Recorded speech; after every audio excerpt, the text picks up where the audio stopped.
This is Kyle from Beggars to Red video blog.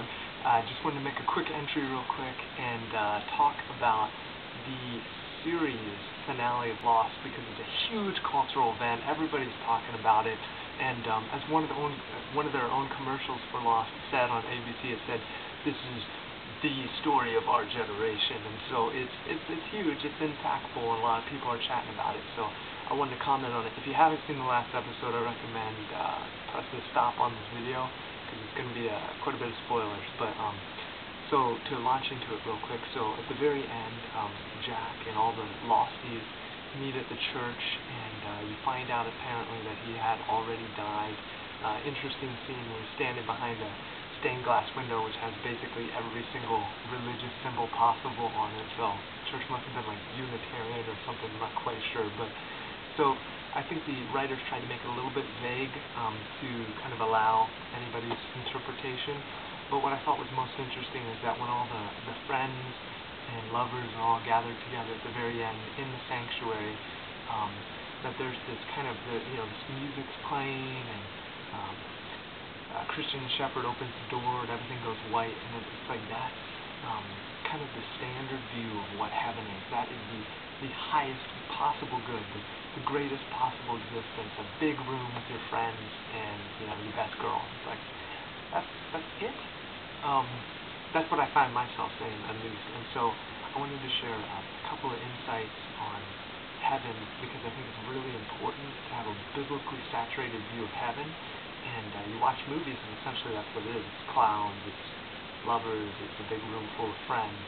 And I think that falls very short of the biblical view of heaven, which is where we get the idea of heaven anyway. So a couple of, the first story is I heard a radio interview with a woman who was the author of a book called I Don't Want to Be Left Behind. And basically she'd grown up in a really fundamentalist Baptist church where they just very legalistically, I guess, every Sunday just pounded in the idea of the rapture and that, this world is evil and we got to get out of here.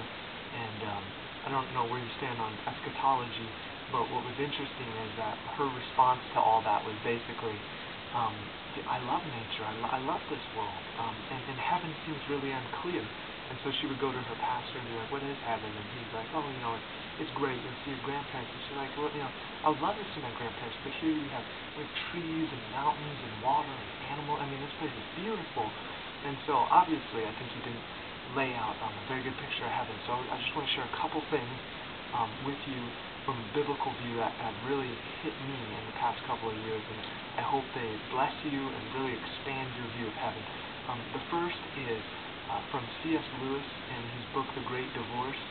There's a part of the book where the hero is walking alongside an artist, and they're headed to the mountains, basically, which is figuratively in the story, the mountains represent heaven. And so from the mountains comes another artist to meet the first artist, and the first artist is talking about the mountains, and he's like, oh, are we going to see, and I'm paraphrasing here, but are we going to see Da Vinci? Are we going to see Van Gogh? Am I going to get to meet these guys and talk to them? Because that would be bliss. That would be amazing. That would be such an experience. And the artist that comes from the mountains says these really profound words about, they might be there, but you will meet the fountainhead. You will meet the source of everything creative and powerful and interesting and captivating and beautiful, and that everything that held your attention on earth, it is just a reflection of God. Every beauty that you enjoyed is just a hole in the universe that you can see through to God when you were on earth. And so it was really profound to me because, I looked forward to heaven as a place where I got to meet my grandparents and relatives and long-lost members of my family who had passed away, but I'd never thought of it in that same way of like, what I most admire about those people? That's only a reflection of God, and that was huge. That was so exciting to me. Another one was Pastor Matt Chandler of the Village Church in Texas. He had a sermon where he was talking briefly about heaven, and he used the analogy of a parent and their child, and that the parent will be like, oh, I just want to eat you, and it's not that they actually want to eat the kid. It's just that they get to this point where it's just that they hit a wall. Use the analogy of like Men's Health magazine. So he's talking about sex techniques because, well, after I've had this experience, which culture tells me is the best possible thing, and yeah, it's great, but there's got to be a way to make it better.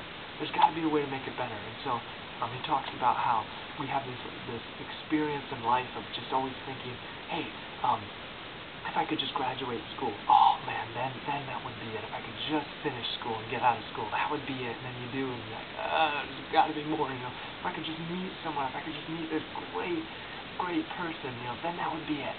Then that would finally be it. And you meet that person, that doesn't fulfill, and it's just this endless